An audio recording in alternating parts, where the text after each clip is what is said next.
Welcome back to all the amazing learners. How are you all? I hope that all of you are very much fine. So dear learners, as you know that we are right now going through the question and answer series of your history NCERT book, which is a part of the social science syllabus for your class 10 board examination, and these sessions are taken by your one and only Soumya ma'am, teacher at SRPL. So dear learners, without wasting much time, we will come directly to our topic, that is the question and answers of chapter number 1, the rise of nationalism in Europe. In last class we have already gone through the short answer series, and in this class we are going to discuss about the long answer question, which are asking in your exam most probably of 5 marks. But don't be just concerned with the 5 marks. These are the questions in which many short questions can be also made of 3 marks or either of MCQ types. So be very much focused about what is your question, what it is asking, and what answer you are going to listen in this lecture. So we have already discussed the short note type questions which also came in your exam. I told you that these questions are also the previous year question, as they have been repeated in the previous years. So today we are going to see the further question in this category that are already asked in your previous year examination. Okay, so the first question is, explain what is meant by 1848 revolution of the liberals. What were the political, social and economic ideas supported by liberals? These questions are being asked in 2012 and 2016. You can see the gap is of 4 years. Most probably this can be repeated in this year 2020 as well. So इस question में आपसे ये पूछ रहा है कि जो 1848 का रेवोल्यूशन हुआ था वो लिबरल लोगों के नज़रिए से क्या था, ठीक है, और उसमें क्या क्या पॉलिटिकल, सोशल और इकोनॉमिकल आइडियाज़ थे जो लिबरल लोगों ने सपोर्ट किया था. अब लेक्चर जब मैंने आपको एक्सप्लेन किया था डिटेल में, तब मैंने आपको लिबरल का मीनिंग बताया था कि लिबरल वो पीपल होते हैं जो एक पीपल के द्वारा चुनी गई गवर्नमेंट में बिलीव करते हैं, जिसमें थोड़ा बहुत अगर किंग का भी इंटरवेंशन है, स्ट्रिक्ट इंटरवेंशन है, तो उससे उनको कोई प्रॉब्लम नहीं होती है. पर मोस्ट प्रोबेबली जैसे कि आप समझ सकते हैं फॉर्म ऑफ गवर्नमेंट जिसमें 80% डेमोक्रेटिक फॉर्म ऑफ गवर्नमेंट हो और 20% जो है वो थोड़ा स्ट्रिक्ट या कंजर्वेटिव फॉर्म ऑफ गवर्नमेंट हो, ऐसी गवर्नमेंट को लिबरल लोग सपोर्ट करते हैं. मतलब वो फ्री माइंडेड होते हैं, ठीक है, उनको बहुत ज़्यादा वो पेच लगाने की ज़रूरत नहीं होती है. वो बहुत ज़्यादा ये भी नहीं चाहते हैं कि किंग आ जाए, और वो बहुत ज़्यादा नहीं चाहते हैं कि सब कुछ पीपल के हाथ में चले जाए, कि पीपल अपने मनमानी करने लगे. वो ऐसा फॉर्म ऑफ गवर्नमेंट चाहते हैं जिसमें ऑलमोस्ट इक्वल रोल हो, ठीक है. तो जो रिवॉल्ट हुआ था हमारा लिबरल्स का, वो हमें पता है कि वो अनएम्प्लॉयड वर्कर्स उसमें शामिल थे, पीसेंट शामिल थे और एजुकेटेड मिडिल क्लास भी शामिल थे, ठीक है. तो जब फरवरी 1848 में जो फ्रांस में हुआ, उसमें एब्डिगेशन हो गया मोनार्च का, किंग ने अपनी राजगद्दी छोड़ दी और republic based universal male adult suffrage पे new form of government proclaim हुई. आपको पता है कि मेल सफरेज था, वुमेन को अभी भी वोटिंग राइट फ्रांस में नहीं मिले थे, ठीक है. फिर खैर वो हमें इस आंसर में नहीं देखना है, हमें बस लिबरल्स के पॉइंट ऑफ व्यू के बारे में मेंशन करना है. Inspired man and women of liberal middle class of Germany. जो भी चेंज हुआ था उसने liberal class man and women को बहुत ही ज़्यादा इंस्पायर किया. और जर्मनी के साथ साथ इटली, पोलैंड, ऑस्ट्रिया और हंगरी नेशंस में भी, जहाँ पे नेशनल यूनिफिकेशन का स्ट्रगल स्टार्ट होने वाला था. The liberals took advantage of unrest prevailing in the society. Liberal ने इस चीज़ों का, इस रेवोल्यूशन का एडवांस लिया और उन्होंने अपनी बात रख दी कि उन्हें एक पार्लियामेंट्री फॉर्म ऑफ गवर्नमेंट चाहिए, फ्रीडम ऑफ प्रेसेस चाहिए, फ्रीडम ऑफ एसोसिएशन मतलब कि ग्रुप में जुड़ने का फ्रीडम चाहिए. तो this all were the impact of 1848 revolution for the liberals. Now if you will see about the political, social and economical ideas of the liberal, you can see that वो उनके ideas क्या होते थे, वो क्या चाहते थे. तो हम जैसे अब भी मैंने बताया कि वो पार्लियामेंट्री फॉर्म ऑफ गवर्नमेंट में बिलीव रखते थे, वो वैसा ही चाहते थे, ठीक है. कुछ जो थे जिसमें वुमेंस भी एक्टिव थी, तो वो अपने वुमेंस के लिए भी एक सफरेज मूवमेंट चाहते थे जिसमें वुमेंस को भी वोट मिल सके. फिर वो इसको सपोर्ट करते थे कि एबॉलिश हो जाए, क्या फ्यूडल सिस्टम एबॉलिश हो हो जाए, सर्वडम और बॉन्डेड लेबर को एबॉलिश कर दिया जाए, स्लेवरी ख़त्म कर दिया जाए, ये जो स्लेव वगैरह रखे जाते हैं, बॉन्डेड लेबर रखा जाता है, ये सब ख़त्म कर दिया जाए यूरोपियन कंट्रीज़ में से. This was your answer of the question number 6.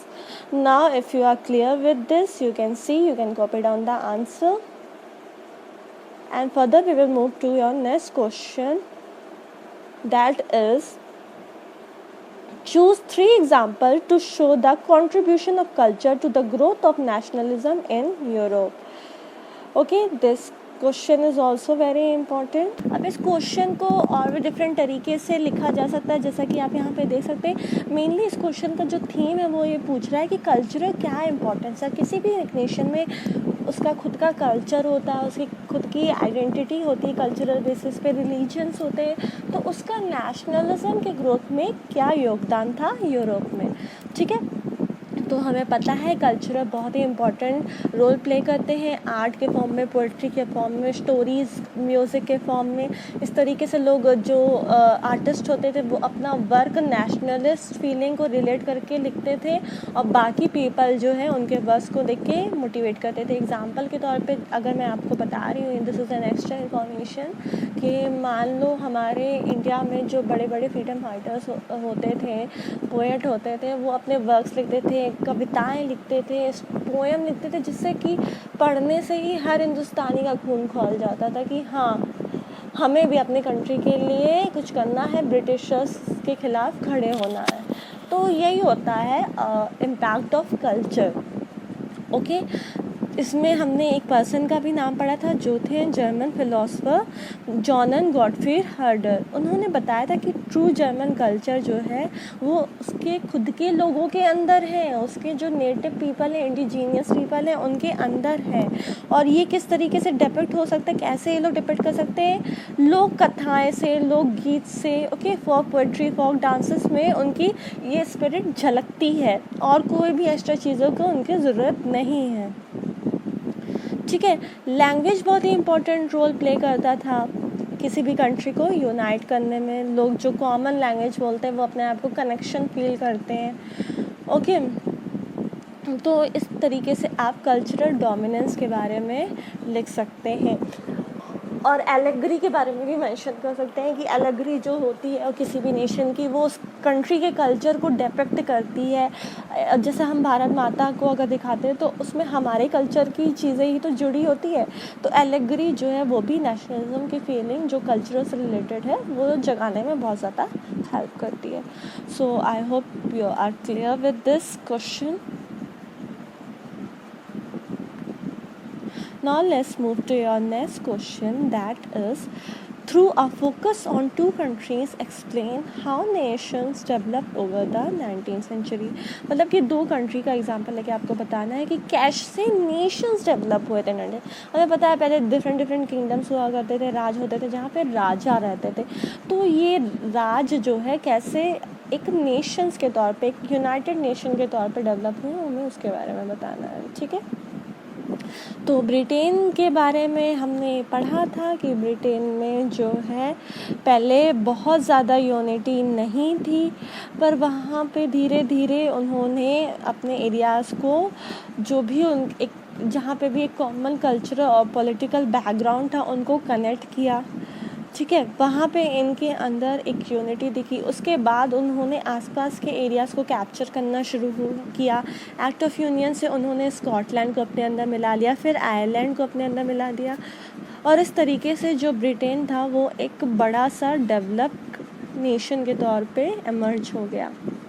उसके बाद अगर हम इटली का एग्जांपल लेते हैं तो इटली भी पहले डिफरेंट पार्ट में था. उसको किसने हेल्प की, सेडिनापोर्टमेंट से यहाँ पे रेवोल्यूशन की शुरुआत हुई और फिर इटली को बहुत ही अच्छे टैक्टफुल और डेमोक्रेटिक इंजीनियरिंग से इसके जो सीएम थे उन्होंने एक बड़े नेशन के तौर पे डेवलप कर दिया.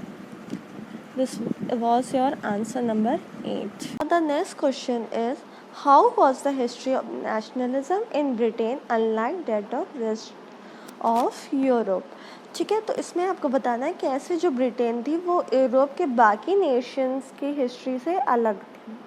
तो हमें पता है कि नेशनलिज्म जो यूरोप के बाकी नेशंस में डेवलप हुआ था वो रेवोल्यूशन वॉर मिलिट्री कैंपेन की वजह से डेवलप हुआ था, ठीक है। जैसे हमने पढ़ा है कि काफ़ी सारे प्रोटेस्ट हो रहे थे, रेवोल्यूशन एक लंबे समय से चला आ रहा था।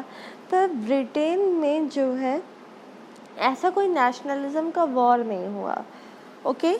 Britain compromise ethnic group such as English, Scottish, Welsh etcetera. Britain के जो लोग थे वो वहीं के नेटिव ओरिजिन लोग थे जो बहुत ही ज़्यादा अपने कल्चर से जुड़े हुए थे, like English, Scottish, Wales, okay. English people जो है वो अपने आप को बहुत पावरफुल समझते थे और उन्होंने एक वक्त ये प्रूव भी किया। They came out to be one of the most powerful people in the world, right.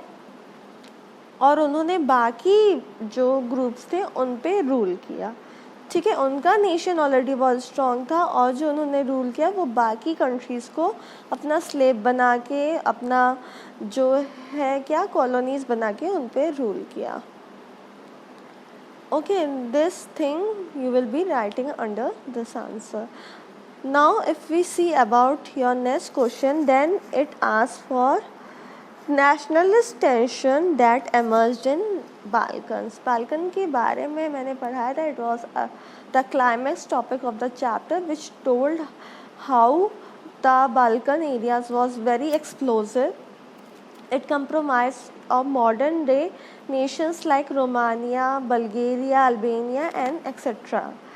और वहाँ के जो इनहेबिटेंट्स होते थे, जो वहाँ के निवासी होते थे, उन्हें सार्ब्स कहा जाता था, ओके। बाल्कन का जो नीचे वाला पेनिसुलर रीजन है, पेनिसुलर मतलब कि एक ऐसा एरिया जो तीनों तरफ से पानी से घिरा हो, उसे हम पेनिसुला कहते हैं, ओके। तो बाल्कन का जो ये पेनिसुलर एरिया था वो ऑटोमन एम्पायर के रूल के अंदर था। ऑटोमन एम्पायर हमने पढ़ा था वो मुस्लिम डायनेस्टी को बिलोंग करती थी, एक मुस्लिम डायनेस्टी थी, राइट।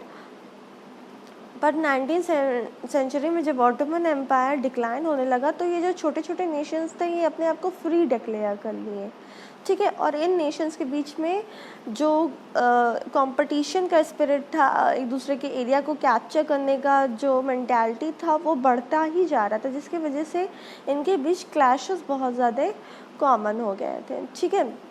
उन्होंने नेशनलिज्म के कॉन्सेप्ट को अपनी तरीके से इंटरप्रेट किया कि हमें अपनी रिसोर्सेज को, अपनी टेरिटरी को और अपने पावर को बढ़ाना है। इस वजह से जो है इस एरिया में बहुत ज़्यादा क्लैशेस होते थे, बहुत ज़्यादा वॉर होते थे, बहुत ज़्यादा कॉमन थे। और इसी वॉर का एक हमारा एग्ज़ाम्पल था फर्स्ट वर्ल्ड वॉर, जो भी इसीलिए हुआ था क्योंकि ईच नेशन अपने पावर को, अपने रिसोर्सेज को बढ़ाना चाहते थे। So this was all about your question and answer series for today's class. Oh, I hope that you are clear with each and every answer. I haven't told you each exactly the point what is written in this answers. I have told you some points, some easy points which you can include in your answer and that won't be wrong.